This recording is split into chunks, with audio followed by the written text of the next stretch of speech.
اکثر ایک واقعہ سناتا ہوں, وہ بیچارہ عاشق کا فون آیا تھا, اس نے کہا مفتی صاحب آپ نے میرے راز فاش کر دیا. میں نے راز فاش نہیں کیا بھائی, کسی کو کیا پتا میں کس کا واقعہ سنا رہا ہوں, میں نام تھوڑی بتا رہا ہوں. وہ جس عاشق کا واقعہ نا, اس نے کہا مفتی صاحب یار آپ نے میرے بارے میں سب کو بتا دیا. بھائی جان آپ کے بارے میں کس کو کیا پتا, میں کسی کا راز فاش نہیں کرتا. اب مجھے یہ لگا کہ بیان میں کھڑا ہو کر نہ بولے مفتی صاحب آپ نے میرا راز فاش کر دیا. وہ ایسے 3 آدمی نماز پڑھ رہے تھے نا, 3 آدمی نماز پڑھ رہے تھے, تو ایک کو نماز میں کچھ بات کی اس نے. جب اس نے نماز میں بات کی تو دوسرے نے بولا بھائی جان باتیں کرنے سے نماز ٹوٹ جاتی ہے, باتیں کرنے سے نماز ٹوٹ جاتی ہے. تو تیسرا بولتا ہے الحمدللہ میں نے بات نہیں کی. تو تینوں کی ٹوٹ گئی نا. تیسرا کہتا ہے اللہ کا شکر ہے میں خاموشی کھڑا ہوں. تو تینوں کی ٹوٹ گئی نا. تو ایسے ہی بعض لوگ, ہم تو راز فاش نہیں کر رہے ہوتے, وہ خود اپنا راز فاش کر دیتے ہیں. تو ایک عاشق کا فون آیا, کہنے لگا اب پورے بیان سے نا دیکھنا یہ کلپ نکلے گا اور ہٹ بھی یہ والا کلپ ہوگا. پھر لوگوں کے کمنٹس ہوں گے مفتی صاحب کیا عاشق معشوق کی مثالیں دیتے رہتے ہیں. پورا بیان ایک طرف, یہ والا کلپ کے لاکھوں ویورز ہوں گے اس کے, دیکھنا آپ. اور اس پہ جو لیبل لگے گا ایک سچے عاشق کا واقعہ, یہ لیبل لگے گا ایک سچے عاشق کا سچا واقعہ. تو سچے عاشق تو آج کل مارکیٹ میں ہول سیل کے حساب سے ہیں, جو اپنے آپ کو سچا, وہ سارے اس پہ سرچ کریں گے یار دیکھیں کیا ہوا. سیم ہمارے ساتھ بھی یہ ہو رہا ہے کہ نہیں ہو رہا. تو وہ مجھے کہنے لگا کہ مجھے کسی لڑکی سے عشق ہو گیا ہے, فون آیا میرے پاس, عشق ہو گیا ہے تو میں کیا کروں, میں بڑا پریشان ہوں. میں نے کہا بھائی اگر ہو گیا ہے, کوئی اچھی ہے, اچھے گھرانے کی ہے, تو آپ والدین سے بات کر لو, نکاح کر لو. لن تری للمتحابین مثل النکاح, حدیث میں آتا ہے 2 محبت کرنے والوں میں نکاح سے بہتر کوئی چیز نہیں ہے. تو ہم تو نہیں کہتے کہ اس کو ختم کرو, آپ شادی کر لو بھائی, نکاح کر لو بھائی, حرام حلال میں تبدیل ہو جائے گا. کہنے لگا کہ یار وہ مفتی صاحب مسئلہ یہ ہے کہ اس کے ابا نہیں مان رہے. میں نے کہا ابا کو, پھر مجھے نہیں فون کرو, ابا کو فون کرو, جو میں اس کا ابا نہیں ہوں.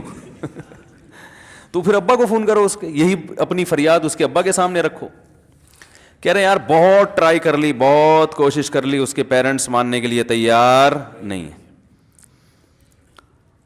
تو میں نے کہا بھائی دیکھو جتنے حربے تھے آپ استعمال کر کے دیکھو ابا اماں کو سمجھانے کے. کہہ رہے نہیں مان رہے. میں نے کہا پھر چھوڑو اس کو, لعنت بھیجو. ایک چیز مقدر میں نہیں ہے, غلط طریقے سے حاصل کرنے کی کوشش مت کرو. شریف لوگ شریفوں کی طرح ہی کرتے ہیں نا. تمیز کا یہی ہے کہ ابا اماں سے بات کی جائے. میں نے کہا میں دعا کر لوں گا آپ کے لیے, آپ نے مجھے کچھ سمجھ کے فون کیا تو میں بھی دعا کرتا ہوں, اے اللہ اس کے لیے بہتر ہے تو مقدر فرما دے, ابا کو دل کو نرم کر دے. ابا کو چاہیے وہ جب خود کسی کے ابا سے انہوں نے اپنا سوچے نا, ابا سے میری بات, میں نے یہ بھی کہا کہ ابا سے بات کرا دو. میں ابا کو سمجھاؤں گا بھائی اگر بندے میں کوئی بڑی خرابی نہیں ہے تو یار بلا وجہ خام خواہ انکار نہ کرو. لیکن وہ بقول اس کے بھائی یہ سارے حربے ناکام ہو گئے. تو میں نے کہا پھر وہاں سے دماغ ہٹاؤ. یہ جو عاشق لوگ کہتے ہیں نا ہم دماغ ہٹانا بھی چاہیں تو نہیں ہٹتا, جھوٹ بولتے ہیں, یہ جھوٹ بولتے ہیں, یہ ہٹانا چاہتے ہی نہیں ہے کمبخت. حقیقت بتا رہا ہوں آپ کو, دنیا میں بڑی سے بڑی محبت ختم ہو سکتی ہے اگر انسان چاہے. مر جاتے ہیں تو محبت ختم ہوتی ہے کہ نہیں ہوتی؟ دیکھو جب میاں مرتا ہے, جوان شوہر مر جائے کسی خاتون کا, بوڑھے کو تو وہ چاہتی ہیں کہ بعض دفعہ کہ بھائی اب اس کو نچوڑ تو لیا ہے ہم نے, پورا پینشن ملے گی اب تو ہمیں, پلاٹ بھی دے دیا اس نے, گھر بھی میرے نام کر دیا, بچے بھی بڑے کر دیے. بعض خواتین کیا کرتی ہیں, جوانی میں میاں کو نچوڑنے کے بعد بڑھاپے میں بہت ستاتی ہیں. بھائی سب خواتین کی بات نہیں کر رہا میں, لیکن بعض خواتین ایسا کرتی ہیں, وہ بڑھاپے میں میاں کو, کیونکہ وہ کسی کام کا نہیں ہے نا کھانسنے کے علاوہ, تو بچوں کے ساتھ مل کے انتقام لیتی ہیں اس سے. ایسا نہیں کرنا چاہیے, بہت بڑا جرم ہے. عورت غیرت مند ہوگی نا تو بڑھاپے میں بچوں کی طرفداری کے بجائے اپنے شوہر کی طرفداری کرے گی. یہ بھی اچھے اخلاق کی علامت ہے. وہ کہے گی بیٹا تمہیں جو میں نے اتنی محبت سے پالا ہے نا, اس شخص نے مجھے سہارا دیا, گھر دیا, اس نے مجھے چھاؤں دی, اس کی بیس پر آج تمہارے بازوؤں میں قوت ہے. تو غیرت مند عورت کیا کرے گی, وہ بڑھاپے میں کس کا ساتھ دے گی؟ مرد کا ساتھ, شوہر کا ساتھ دے گی, بچوں کی سائڈ نہیں لے گی. وہ آج کل بچوں کی سائڈ لینا شروع کرتی ہیں, بچوں کے ساتھ مل کے اس کو ستاتی ہیں, کیونکہ اب بچوں سے مفاد ہے نا. اور غیرت مند آدمی بھی ایسے موقع پر بچوں کی سائڈ نہیں لے گا. وہ کس کی سائڈ لے گا؟ بیوی کی. وہ کہے گا بھائی پہلے یہ رفیق ہے, پہلے یہ بیٹا میری زندگی میں آئی ہے, تم بعد میں آئے ہو, صحیح ہے نا, پہلے یہ ہے بعد میں تم ہو. تو وہی غیرت ویرت شارٹ چل رہی ہے, کیا کریں یار, اب آدمی کس کیا رونا روئے بیٹھ کے تو جو ہے نا. تو کیا بات کر رہا تھا میں, وہ عاشق کی مثال دے رہا تھا. تو اس نے مجھے کہا کہ مسئلہ, اس نے کہا کہ بھائی بات یہ ہے مفتی صاحب بس دعا کریں, وہ مجھے ہر قیمت پہ چاہیے. میں نے کہا بھائی بڑے سے بڑا غم انسان, میں نے کہا کوئی ہاں میں عورت کی مثال دے رہا تھا, میاں سے کتنی محبت جوانی میں اس کا انا للہ ہو گیا, کیسا روتی ہیں, ہائے یہ کیا ہو گیا, ہائے یہ ہو گیا, ہائے, بڑا دھچکا لگتا ہے بیچاری کو جو صحیح محبت کرنے والی. ہمارے اللہ کا شکر ہے مشرقی عورتیں محبت ہی کرتی ہیں میاں سے, تو کیسا روتی ہیں, کتنا بڑا غم.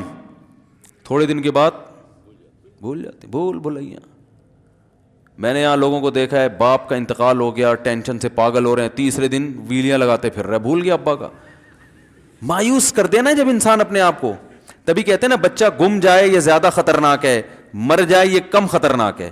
کیوں؟ مرنے کے بعد امید ختم, اب نہیں آئے گا. گمنے والے سے امیدیں ہوتی ہیں شاید اب مل جائے, شاید اسی ٹینشن میں زندگی گزار دیتے ہیں.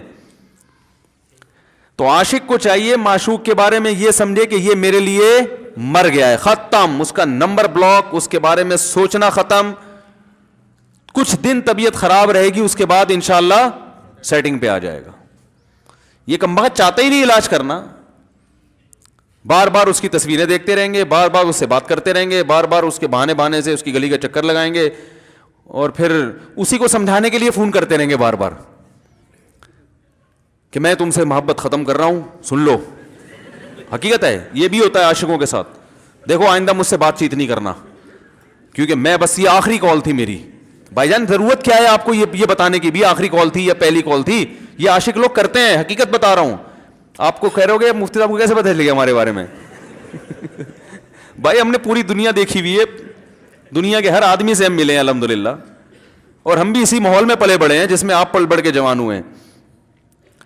تو عاشق کیا کرے گا کمبخت, وہ بہانے سے سمجھاتا رہے گا, کبھی ڈانٹتا رہے گا, تعلق ختم, نمبر بلاک, آئندہ مجھ سے بات نہیں کرنا, میرا ایمان خراب ہو رہا ہے, جاؤ دفع ہو جاؤ. پھر 2-4 دن کے بعد چیک کرے گا کوئی کال تو نہیں آئی بھی, اس نے میری ہدایت پر عمل کیا, اس نے نمبر بلاک کیا. تو آپ کبھی بھی ٹھیک. پہلی بات تو یہ کہ عاشق کو چاہیے وہ یہ سمجھے کہ میں بیمار ہوں, یہ بیماری ہے. ہر وہ چیز جو آپ کو نارمل لائف سے ہٹا دے وہ بیماری ہے یا نہیں ہے؟ وہ ٹینشن ہے, وہ بیماری ہے بھائی. ایک چیز نہیں مل رہی, تمیز سے نہیں مل رہی, چھوڑ دو, اس کا تصور دماغ میں لانا چھوڑ دو, اس کا نمبر بلاک کر دو, ایسے ہو جاؤ جیسے تھا ہی نہیں. کچھ دن طبیعت خراب رہے گی, اس کے بعد انشاءاللہ ٹھیک ہو جاؤ گے. حضرت حکیم الامہ مولانا اشرف علی تھانوی رحمہ اللہ کے پاس ایک عاشق آیا. اس نے کہا ایک گھوسن کہتے ہیں نا, وہ جو گوالے ہوتے ہیں نا, ان کی عورتیں جو دودھ بیچتی ہیں, تو ایک دودھ والی عورت پہ یہ عاشق ہو گیا تھا, اور نکاح کو کوئی چانس ماس تھا نہیں. یہ حضرت حکیم الامہ رحمہ اللہ کے پاس آیا اور کہنے لگا کہ جو مسئلہ یہ ہے کہ میں جو ہوں نا, میرے دماغ میں وہ سما گئی ہے, اب جو ہے میں جو ہے نا بس میرا کوئی علاج کریں میں ٹھیک ہو جاؤں. ہاں کہنے لگا مجھے وہ دلا دیں آپ اللہ والے ہیں, بہت پہنچے ہوئے بزرگ ہیں, تو بس آپ کسی طرح اللہ سے مانگیں وہ مجھے مل جائے. تو حکیم الامہ نے فرمایا کہ دیکھو بھائی پہلے تو استخارہ کرو. استخارے کا مطلب وہ والا نہیں استخارہ جو آج کل ہو رہا ہے, یعنی اللہ سے دعا مانگو, اللہ یہ بہتر ہے تو مقدر کر, بہتر نہیں ہے تو مقدر. ہو سکتا ہے اللہ کے علم میں یہ بہتر ہی نہ ہو, یہ بھی تو ممکن ہے